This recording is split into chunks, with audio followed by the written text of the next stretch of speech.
ஜெபம். அன்பின் பரலோக பிதாவே, உம்மை நன்றியோடு துதிக்கிறோம் அப்பா, ஸ்தோதரிக்கிறோம், நன்றி செலுத்துகிறோம். நன்றி ஆவியானவரே, உம்மை போற்றுகிறோம், உம்மை புகழுகிறோம், உம்மை வணங்குகிறோம் அப்பா. ஒருவருக்கே எங்கள் ஆராதனையை செலுத்துகிறோம். நாங்கள் நிற்பதும் நிர்மூலமாகாமல் இருப்பதும் உம்முடைய சுத்த கிருபை அப்பா. எங்கள் கால்கள் வலுவாதபடிக்கு எங்கள் கால்களை நீர் உறுதிப்படுத்துகிறீர். நாங்கள் நடக்கும் பாதைகளை நீர் விசாலமாக்குகிறீரப்பா. நன்றி செலுத்துகிறோம். எங்களுக்கு என்ன என்ன தேவைகளோ எல்லாவற்றையும் நீர் செய்து முடித்திருக்கிறீர். இந்த சத்தியத்தை நாங்கள் அறிந்து கொள்ளும் போது, உம்மை நாங்கள் அறிந்து கொள்ளும் போது, நீர் கொடுத்த விடுதலையை, மீட்பின் பலன்களை எங்கள் வாழ்வில் பெற்றுக்கொள்ளுகிறோம். சகல சத்தியத்திற்கு நேராக எங்களை வழி நடத்துகின்ற சத்திய ஆவியானவரே, வேதத்தின் இரகசியங்களை, மறைபொருட்களை எங்களுக்கு எளிமையாக நாங்கள் புரிந்து கொள்ளும் வகையில் எங்களுக்கு கற்றுக் கொடுக்கிறதற்காக நன்றி. தடைகளை, மனக்கடினத்தை இயேசுவின் நாமத்தினாலே அப்புறப்படுத்துகிறேன். சத்தியத்தை அறிந்து கொள்ளக்கூடிய, அதை தாழ்மையாய் ஏற்றுக்கொள்ளக்கூடிய உணர்வுள்ள இருதயங்களை எங்கள் ஒவ்வொருவருக்கும் நீர் தருகிறதற்காய் நன்றி செலுத்துகிறேன். எங்கள் தேவைகளை நீர் அறிந்திருக்கிறீர். எங்களுடைய கேள்விகள், எங்களுடைய மன போராட்டங்கள், பலவீனங்கள், ஏக்கங்கள், விருப்பங்கள், சூழ்நிலைகள், கண்ணீர்கள் எங்களை காட்டிலும் நீர் நன்றாக அறிந்திருக்கிறீர். எங்களுக்கு ஏற்ற மன்னாவை தாங்க. வார்த்தையாக நீர் கடந்து வருகிறதற்காய் நன்றி செலுத்துகிறேன் அப்பா. உம்முடைய வார்த்தையை நீர் அற்புதங்களினாலும் அடையாளங்களினாலும் உறுதிப்படுத்துகிறீரப்பா. நன்றி செலுத்துகிறேன். என் சுயத்தை மறைத்து நீர் வெளிப்படும். இயேசுவின் மூலம் ஜெபிக்கிறேன் நல்ல பிதாவே, ஆமென். Price the Lord. ஹல்லேலூயா. பரிசுத்த ஆவியானவரின் குரலை குறித்து நம்ம பார்த்துக்கிட்டு இருக்கிறோம். நம்ம ரட்சிப்பை பெற்றுக்கொண்ட உடனே ஆவியானவர் என்றென்றைக்குமாக நம்முடைய ஆவியில் என்ன செய்கிறார்? வாசம் செய்கிறார். அவருடைய குரல் எப்படிப்பட்டதாக இருக்கும்?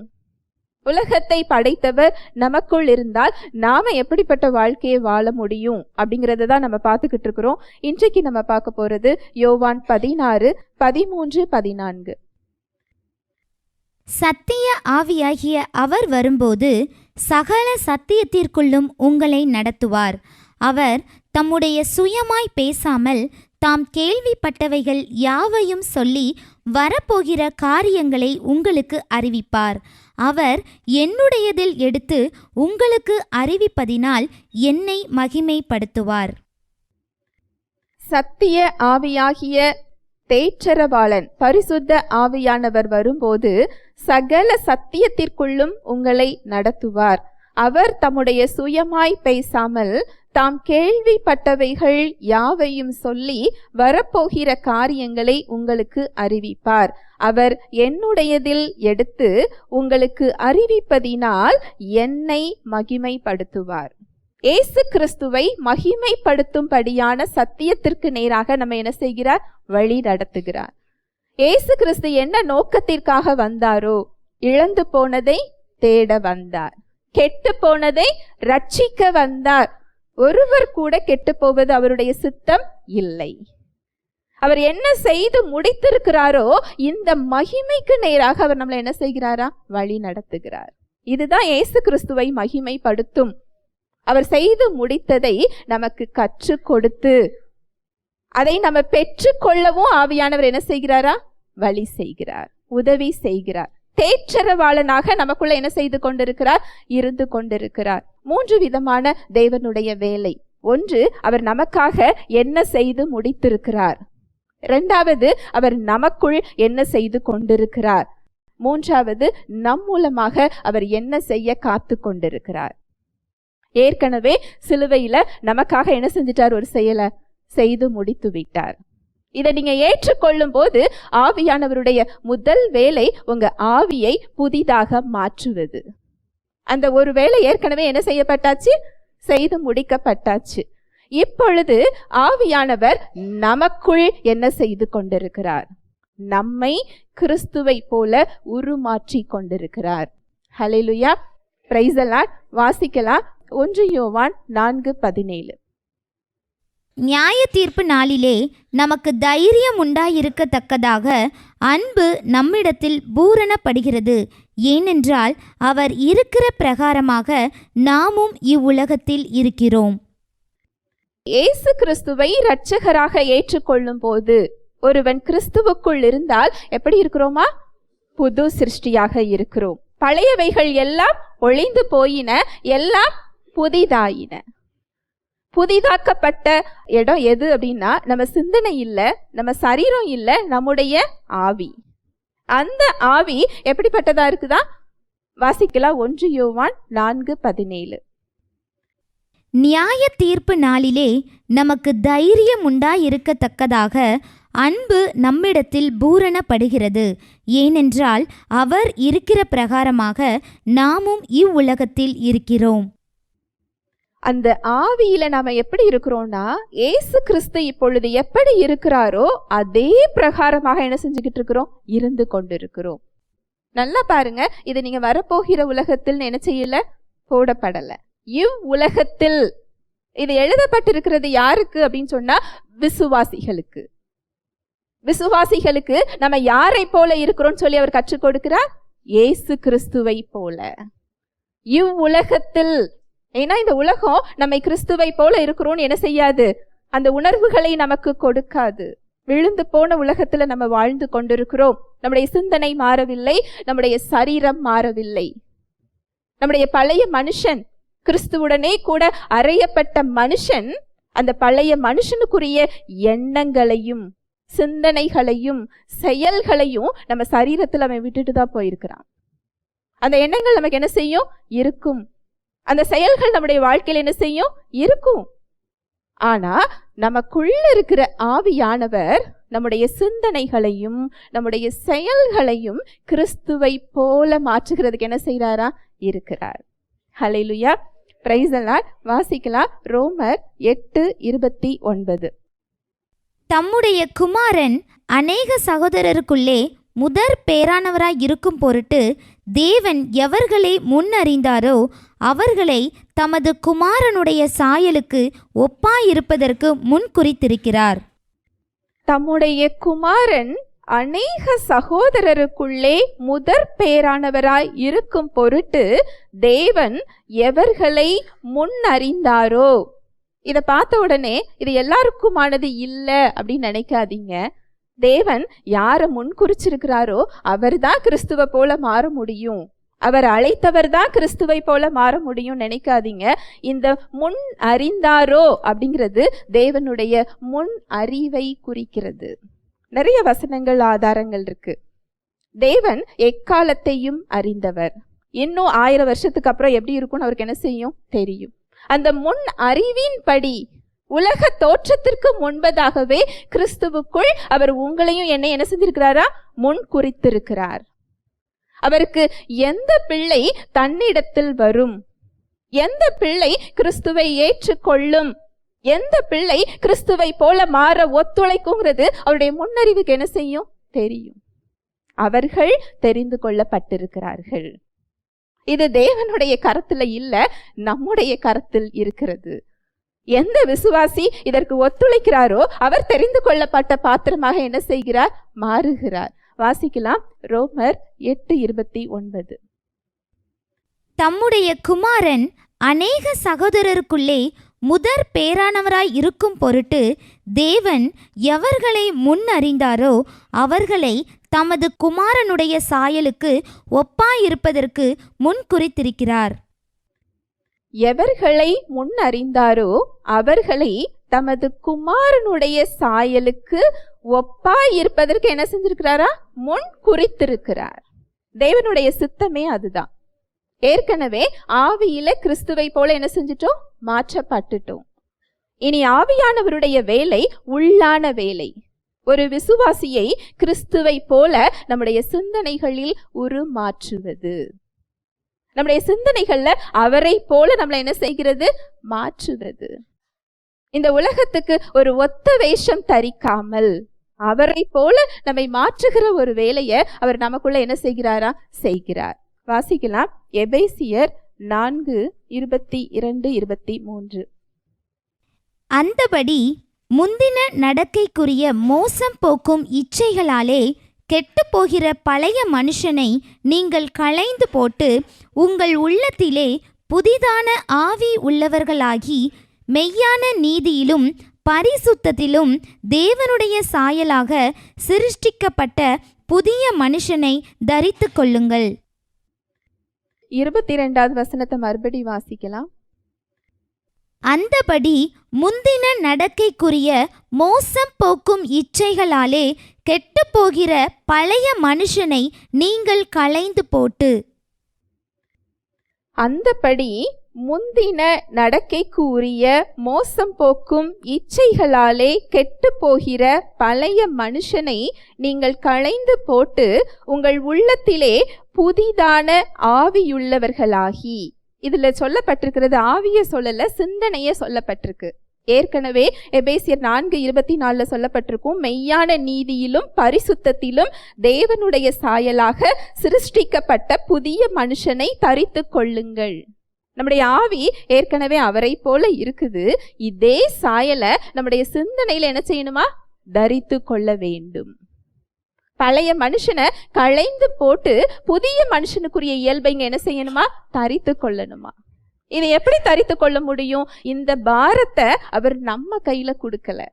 இதை நம்ம கையில நம்ம எடுக்க போய் தான் நம்ம சோர்ந்து போகிறோம், பலவீனப்படுகிறோம், ஒரு குற்ற மனப்பான்மைக்குள்ள போறோம். ஏன்னா தகுதி இல்லாதவன், தகுதி இல்லாதவள் அப்படிங்கிற ஒரு உணர்வுக்குள்ள என்ன செய்யறோம்? போகிறோம். இந்த வேலை யாரோட வேலை தெரியுமா? ஆவியானவரின் வேலை. வாசிக்கலாம். எபிரெயர் 8:10. அந்த நாட்களுக்கு பின்பு நான் இஸ்ரவேல் குடும்பத்தாரோடே பண்ணும் உடன்படிக்கையாவது, என்னுடைய பிரமாணங்களை அவர்களுடைய மனதிலே வைத்து அவர்களுடைய இருதயங்களில் அவைகளை எழுதுவேன். நான் அவர்கள் தேவனாயிருப்பேன், அவர்கள் என் ஜனமாயிருப்பார்கள். அந்த நாட்களுக்கு பின் நான் இஸ்ரவேல் குடும்பத்தாரோடே பண்ணும் உடன்படிக்கையாவது, என்னுடைய பிரமாணங்களை அவர்களுடைய மனதிலே வைத்து அவர்களுடைய இருதயங்களிலே அவைகளை எழுதுவேன். இது நாம இருக்கிற காலகட்டத்தை குறிக்குது.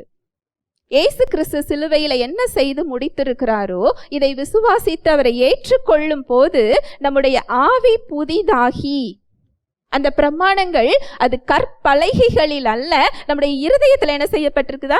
எழுதப்பட்டிருக்கிறது. இருதயத்தில் எழுதப்பட்டவைகளை நம்முடைய மனதிலையும் அவர் என்ன செய்கிறாரா? எழுதுகிறார். இதுல 2வது சொல்லப்பட்டிருக்கிற அவர்களுடைய மனதிலே வைத்து அவர்களுடைய இருதயங்களில் அவைகளை எழுதுவேன். அந்த இருதயம்ங்கிறது ஆங்கிலத்துல மைண்ட், மனசுன்னு போட்டிருக்கு, சிந்தனைன்னு போட்டிருக்கு. நம்ம சிந்தனையில அதை எழுதுறதும் யாரோட வேலை? ஆவியானவரோட வேலை, நம்முடைய வேலை இல்லை. இதை நாம கையில எடுக்க போய் தான் நமக்கு அந்த பாரம் என்ன செய்து வருது.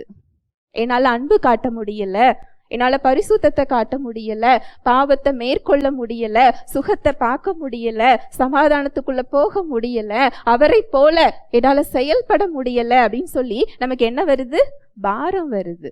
இது நம்முடைய வேலை இல்லை, உள்ளே அவர் செயல்பட்டு கொண்டிருக்கிறார். அவருக்கு நம்மை அர்ப்பணிக்க தான் செய்யணும். இதை செயல்படுகிறதற்காக தான் அவர் உள்ள என்ன செஞ்சுக்கிட்டு இருக்கிறாரா? இருக்கிறார். ஒவ்வொரு விசுவாசியையும் கிறிஸ்துவை போல மறுரூபமாக்குவதற்கு ஒவ்வொருவருக்கும் இந்த திட்டம் இருக்குது. எனக்கு இல்லை அப்படின்னு யாரும் என்ன செய்ய முடியாது, சொல்ல முடியாது. ஒவ்வொருவருக்காகவும் உள்ள என்ன செய்து கொண்டிருக்கிறார்? காத்து கொண்டிருக்கிறார். நம்ம வெளியில மாறணும்னா முதல்ல மாற வேண்டிய இடம் எது தெரியுமா?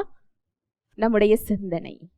உள்ளே மாற்றம் இல்லாமல் வெளியில் ஆவியானவரால் உங்க வாழ்க்கையில் என்ன செய்ய முடியாது?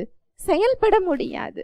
நீங்க உங்க சரீரத்தை பார்த்துக்கிட்டு இருக்கலாம், உங்க வாழ்க்கையை நீங்க பார்த்துக்கிட்டு இருக்கலாம், உங்க குடும்பத்தை பார்த்துக்கிட்டு இருக்கலாம், உங்க கையின் பிரயாசத்தை பார்க்கலாம். இது மாறணும்னு சொன்னா முதல்ல மாற வேண்டிய இடம் நம்முடைய எண்ணங்கள். இந்த எண்ணங்கள்ல உங்களுக்கு எது ஆக்கிரமித்து கொண்டிருக்கிறதோ அதுதான் உங்க வாழ்வாக மாறும்.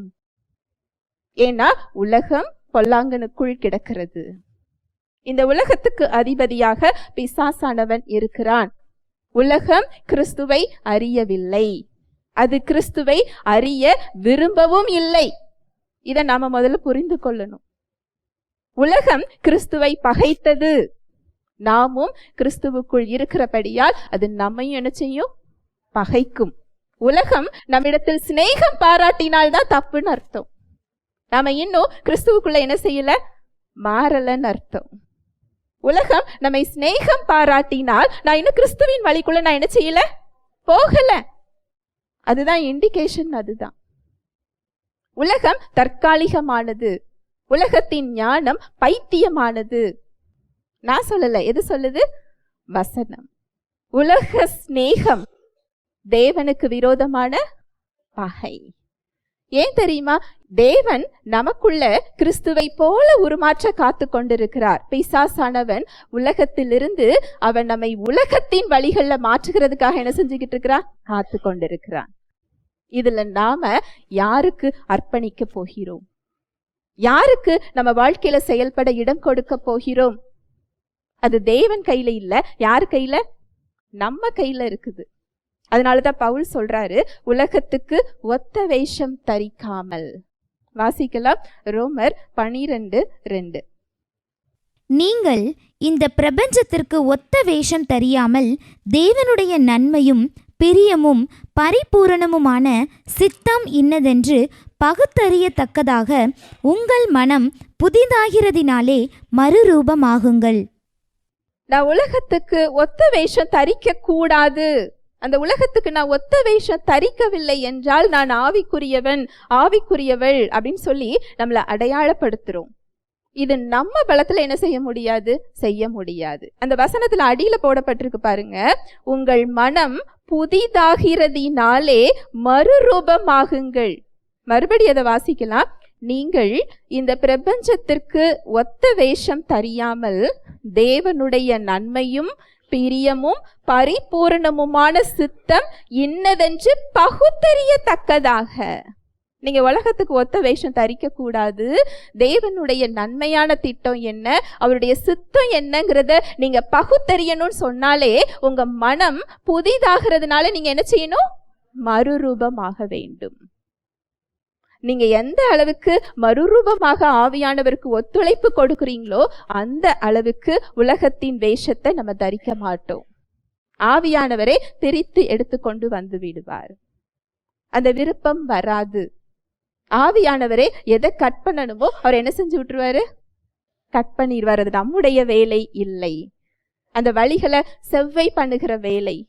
எப்படி ஒரு தோட்டத்தை நம்ம பண்படுத்துவோமோ, ஒரு செடி வளருகிறதற்கு தேவையில்லாத களைகளை அப்புறப்படுத்துவோமோ, அதெல்லாம் யாரே செஞ்சிருவா?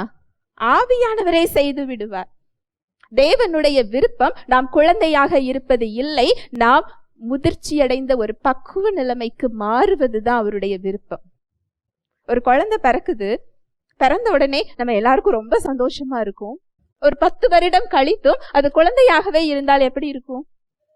ஒரு தாய்க்கு, பெற்றோர்களுக்கு சந்தோஷமாக இருக்காது. அந்தந்த வயசுல அதுக்குரிய வளர்ச்சி என்ன வேணும். அது தானே எடுத்து சாப்பிடணும், அது நடக்கணும், ஓடணும், ஒரு பையனாக ஒரு பொண்ணாக அது வளரணும், ஒரு மனிதனாக அது மாறணும், தன் காலில் தான் நிற்க அது கற்றுக்கொள்ள வேண்டும். தேவன் விரும்புவதும் அதுதான். நம்ம ஆவியில் குழந்தையாகவே இருப்பதில் அவருக்கு விருப்பம் இல்லை. நம்முடைய ஆவி கிறிஸ்துவை போல் இருக்கிறது. அவருக்கு என்ன இயல்பு இருக்கிறதோ, அவர் இப்பொழுது எப்படி இருக்கிறாரோ அதே இயல்பை நம்முடைய ஆவி பெற்றிருக்கிறது. இது உங்க சிந்தனைக்கு நீங்க கொடுக்க கொடுக்க, ஆவியானவரை மறுரூபமாக்க நீங்க ஒத்துழைப்பு கொடுக்க கொடுக்க அந்த பக்குவத்தை, அந்த வளர்ச்சியை நாம் பெற்றுக்கொள்ளுவோம்.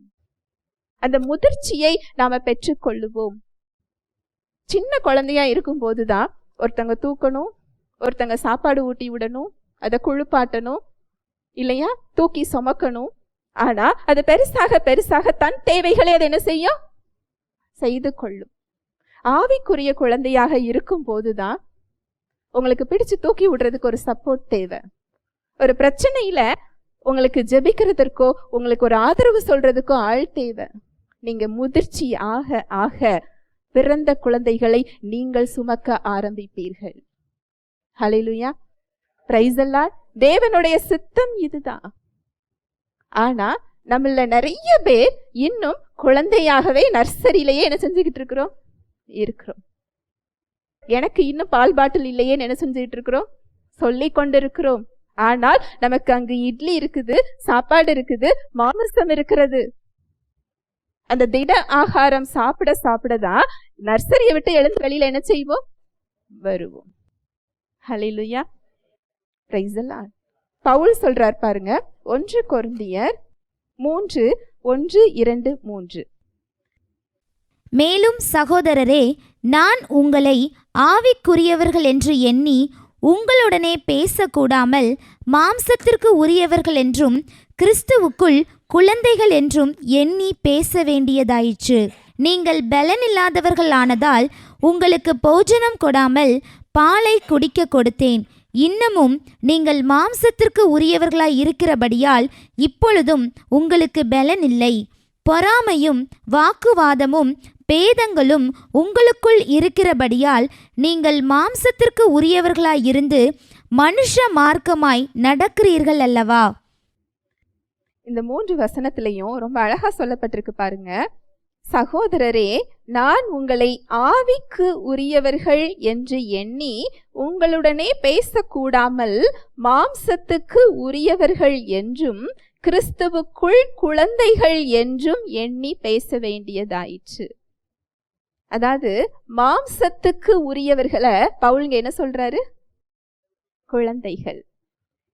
நம்ம எவ்வளவு வயசாகி இருக்கு, எவ்வளவு படிச்சிருக்கிறோம், எவ்வளவு அனுபவத்துல இருக்கிறோம், உலக அனுபவத்துல, இது என்னுடைய ஆவிக்குரிய வளர்ச்சியை காண்பிக்காது. எத்தனை பட்டம் பெற்றிருந்தாலும், எவ்வளவு வயசாயிருந்தாலும், நாம் மாம்சத்துக்குரியவர்களாக இருந்தால் நாம் கிறிஸ்துவுக்குள் குழந்தைகளை. இந்த வசனம் ரொம்ப அழகா சொல்லுது பாருங்க. அடுத்த வசனம், 2வது வசனம். நீங்கள் பலன் இல்லாதவர்கள் ஆனதால் உங்களுக்கு போஜனம் கொடாமல் பாலை குடிக்க கொடுத்தேன். சின்ன குழந்தைகிட்ட போய் நான்வெஜ் சாப்பாடு கொடுக்க முடியுமா? அப்படி கொடுத்தா என்ன ஆகும்? செரிமானம் ஆகாது இல்லையா? அதுபோல பவுல் இங்கு குழந்தைகளா இருக்கிறபடியினால் அவர் போஜனம் சாப்பாடு கொடுக்காம என்ன கொடுக்கிறாரா? பால் கொடுக்கிறாரா? அதனாலதான் நாம நமக்கு என்ன தேவை அப்படிங்கிறதையே நினைச்சு தேவனை நோக்கி என்ன செஞ்சுக்கிட்டு இருக்கிறோம், தேடிக்கிட்டு இருக்கிறோம். அவர் யார் என்பதை நம்ம என்ன செய்யறது இல்ல, தேடுறது இல்ல. மறுபடி வாசிக்கலாம் 2வது வசனம். நீங்கள் பலன் இல்லாதவர்கள் ஆனதால் உங்களுக்கு போஜனம் கொடாமல் பாலை குடிக்க கொடுத்தேன். இன்னமும் நீங்கள் மாம்சத்திற்கு உரியவர்களாய் இருக்கிறபடியால் இப்பொழுதும் உங்களுக்கு பலன் இல்லை. ஏன் நம்ம பிரச்சனையில நமக்கு சோர்வு வருது? ஏன் நம்ம பிரச்சனைகள்ல நமக்கு பயமும் கலக்கமும் வருது? ஏன்னா நமக்கு பலன் இல்லை. நிற்கிறதுக்கு என்ன இல்லை? பலன் இல்லை. ஏன்னா எப்படி இருக்கிறோம்? மாம்சத்துக்கு உரியவர்களாக நின்று கொண்டிருக்கிறோம். நம்ம ஆவிக்குரியவர்களாக நிற்கும் பொழுதுதான் அதை தாண்டி செல்வதற்கான பலத்தை நாம் பெற்றுக்கொள்ளுவோம். இந்த பலத்தை நமக்கு கொடுக்கறதுக்கு தான் அவர் என்ன செய்கிறார்? நமக்குள்ளே இருக்கிறார். நீங்கள் மாம்சத்திற்கு உரியவர்களாய் இருக்கிறபடியால் இப்பொழுது உங்களுக்கு என்ன இல்லை? பலன் இல்லை. நமக்கு அப்ப சோர்வு வருதா? நம்ம எதுல நின்றுட்டு இருக்கிறோம்? மாம்சத்துல நிக்கிறோம். நம்ம ஆவி உற்சாகம் உள்ளதுதான், மாம்சமோ எப்படிப்பட்டது? பலவீனம் உள்ளது. அதனால ஆவிய அவருடைய வார்த்தையை கொண்டு நம்ம பலப்படுத்ததான் மாம்சம் சோர்ந்து போகாது, ஆவி மேற்கொள்ள ஆரம்பிக்கும். இந்த இடத்துல தேவன் உங்களுக்கு என்ன செய்ய முடியாது. நீங்க தான் அந்த உணவை என்ன செய்யணும்? உட்கொள்ளணும். எப்படி நம்ம சரீரத்துக்கு டயர்டா இருந்தா ஒரு காஃபி போட்டு குடிக்கிறோம், ஒரு சாப்பாடு எடுத்து சாப்பிடுறோம். உடம்பு சரியில்லைன்னா எதெல்லாம் சாப்பிட்டா சீக்கிரம் வேலை செய்ய முடியுமோ அந்த ஆகாரங்கள் எல்லாம் எடுத்து என்ன செய்யறோம்? சாப்பிடுறோம். ஆனா ஒரு பிரச்சனை வந்ததுன்னா அந்த சோர்வுக்குள்ளேயே 1 வாரம் 2 வாரம் என்ன செஞ்சிடறோம்? போயிடுறோம். அவரை தேடும் பொழுது, அந்த வார்த்தைகளுக்கு நேரம் கொடுக்கும் போது அதை நீங்க உட்கொள்ள நீங்க திட ஆகாரம் சாப்பிடுகிறவர்களாக, மாம்சத்துக்குரியவங்க இல்ல, ஆவிக்குரியவங்களா உங்களால் அதில் என்ன செய்ய முடியும்? மாற முடியும். ஹல்லேலூயா. Praise the lord. ஜெபிக்கலாம். அன்பின் தகப்பனே, உம்மை நன்றி செலுத்துகிறோம் அப்பா. உம்முடைய அன்பு, கிருபை, இரக்கங்களுக்காக நன்றி. நீர் கொடுத்த மீட்புக்காக நன்றி அப்பா. எங்களுக்கு என்ன தேவைகளோ எல்லாவற்றையும் நீர் செய்து முடித்திருக்கிறீர். நாங்கள் சுகத்தை பெற்றுக்கொள்வதே உம்முடைய சித்தமாயிருக்கிறது. எங்கள் வாழ்வில் விடுதலையை பெற்றுக்கொள்கிறதே உமக்கு விருப்பமாய் இருக்கிறது. எங்கள் வாழ்வில் மகிமைப்பட நீர் காத்து கொண்டிருக்கிறீர். உம்முடைய சத்தியத்தை எங்களுக்கு நீர் கற்றுக் கொடுத்து கொண்டிருக்கிறீர். நாங்கள் மாற வேண்டிய இடங்களை எங்களுக்கு சுட்டி காண்பித்திருக்கிறீர். உம்முடைய அன்பு, கிருபை, இரக்கங்களுக்காய் நன்றி செலுத்துகிறோம். நீர் சிலுவையில் கொடுத்த சுகத்திற்காக, மீட்பிற்காக நன்றி செலுத்துகிறோம். வந்திருக்கிற ஒவ்வொருவரையும் உடைய கரத்தில் தருகிறேன். ஒவ்வொருவருடைய சரீரத்திற்கும் நீர் ஒரு பெரிய விலை கிரயத்தை சிலுவையில் செலுத்தி இருக்கிறீர். உம்முடைய இரத்தத்திற்காக நன்றி. ஒவ்வொருவரும் இயேசு கிறிஸ்துவின் சொந்த சரீரமாக இருக்கிறாங்க. பரலோக ராஜ்யத்தின் திறவுகோள்களை எங்களுக்கு நீர் கொடுத்திருக்கிறீர். பூமியில் நான் எதை கட்டுகிறேனோ அது பரலோகத்தில் கட்டப்பட்டிருக்கும். பூமியில் நான் எதை கட்டவிழ்க்கிறேனோ அது பரலோகத்தில் கட்டவிழ்க்கப்பட்டிருக்கும் என்று உம்முடைய வார்த்தை சொல்லுகிறது. இயேசுவின் நாமத்தினாலே ஒவ்வொருவரது சரீரத்தில் உள்ள பலவீனங்கள், நோய்களை, கொடுத்து உறுப்புகளை முடக்கி வைக்கின்ற ஆவியை இயேசுவின் நாமத்தினாலே நான் அப்புறப்படுத்துகிறேன். சிலுவையில் நீர் கொடுத்த தேவ சுகத்தை இயேசுவின் நாமத்தினாலே நான் கட்டவிழ்க்கிறேன். பாதிக்கப்பட்டிருக்கின்ற உறுப்புகள் இயேசுவின் நாமத்தினாலே புதிதாக மாறட்டும். செயலற்று இருக்கின்ற உறுப்புகள் இயேசுவின் நாமத்தினாலே புதிய உறுப்பாக மாறட்டும். கிறிஸ்துவை மரித்தோரிலிருந்து எழுப்பின வல்லமையுள்ள ஆவியானவர் உங்களுடைய சரீரத்தை, உறுப்புகளை உயிர்ப்பித்து கொண்டிருக்கிறார். வல்லமையுள்ள ஆவியானவரால் நீங்கள் உயிர்ப்பிக்கப்பட்டு கொண்டிருக்கிறீங்க. இயேசுவின் நாமத்தினாலே உங்களது சுகத்தை இப்பொழுதே நீங்கள் பெற்றுக்கொள்ளுங்கள். இயேசுவின் தழும்புகளால் நீங்கள் சுகமாக்கப்பட்டீங்க. இயேசுவின் நாமத்தினால முழுமையான விடுதலையை பெற்றுக்கொள்ளுங்கள். இயேசுவின் மூலம் ஜெபிக்கிறேன் நல்ல பிதாவே, ஆமேன்.